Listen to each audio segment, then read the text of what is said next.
हरे कृष्णा। भक्तों, हमारे जीवन का लक्ष्य क्या है? हमने बहुत सारे कर्म किए हैं और उन कर्मों से मुक्त होना इस जीवन में, ये हमारे जीवन का लक्ष्य होना चाहिए। लेकिन हम क्या कर रहे हैं? हम तो समेट रहे हैं, और अपना भी समेट रहे हैं, दूसरों का भी समेट रहे हैं, तीसरों का भी समेट रहे हैं, समेटते समेटते जा रहे हैं। और समेटते समेटते एक दिन इतना हो जाता है कि खुद समेट के चले जाते हैं, और जो समेटा है सब यहीं रह जाता है। तो क्या करना है? क्या समेटना चाहिए या नहीं समेटना चाहिए? फायदा किस में, समेटने में या नहीं समेटने में?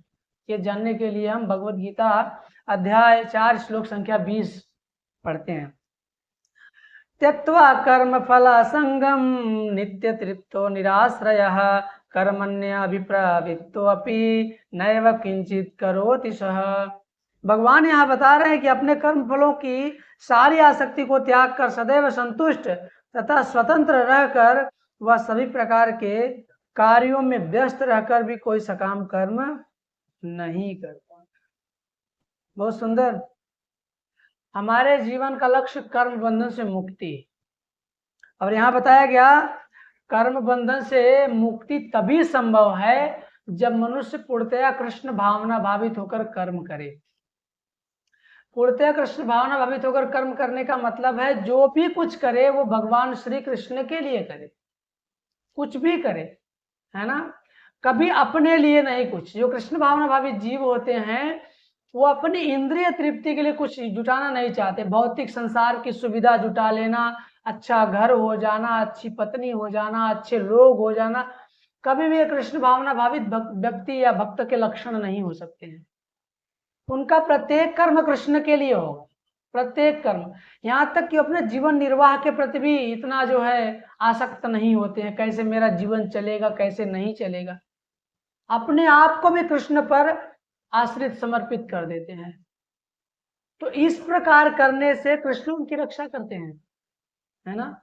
तो हमें ये देखना है कि सुख कहाँ है, कर्म करके बंधन में फंसना है या कर्म के बंधन से मुक्त होकर वास्तविक सुख के धाम भगवान के धाम में जाना है, ये यहाँ बताया गया है। और जो कृष्ण भावना भावित जीव होते हैं वो अपनी पूर्ण सामर्थ्य के अनुसार कृष्ण की सेवा में लग जाते हैं। उनकी जितनी भी सामर्थ्य है जो भी कर सकते हैं, और यही है अकर्म का लक्षण, है ना। कर्म अकर्म विकर्म 3 प्रकार के कर्म होते हैं, इनका लक्षण यही है, अकर्म। निष्काम कर्म, जो भी करें कृष्ण के लिए, जो भी करे कृष्ण के लिए, खाइते सोईते उठते बैठते जो भी करे कृष्ण के लिए। इसके विपरीत कृष्ण भावना मृत कृष्ण भावना भावित की विपरीत जो कर्म होता है वो विकर्म है, और यही हमें इस संसार में बांधता है, यही हमें इस संसार के भव सागर में बांधता है। और व्यक्ति कभी भी इससे छूट नहीं सकता। पुनरपि जननम पुनरपि मरणम जननी जठरे पुनरपि शयनम। बार बार ये कर्म भोगने के लिए हमें इसी संसार में कोई ना कोई माता के गर्भ में जन्म लेकर आना पड़ेगा। जब तक हम कृष्ण भावनामृत में अपने आप को सुदृढ़ नहीं कर लेते, कृष्ण भावना भावित स्तर पर नहीं लेके जाते, प्रत्येक कर्म को कृष्ण को समर्पित करते हुए नहीं करते हैं, तब तक हमारे कर्म का बंधन हमें भोगना पड़ेगा। और एक जीवन में नहीं भोग पाए तो दूसरा जीवन इसी संसार में लेना पड़ेगा।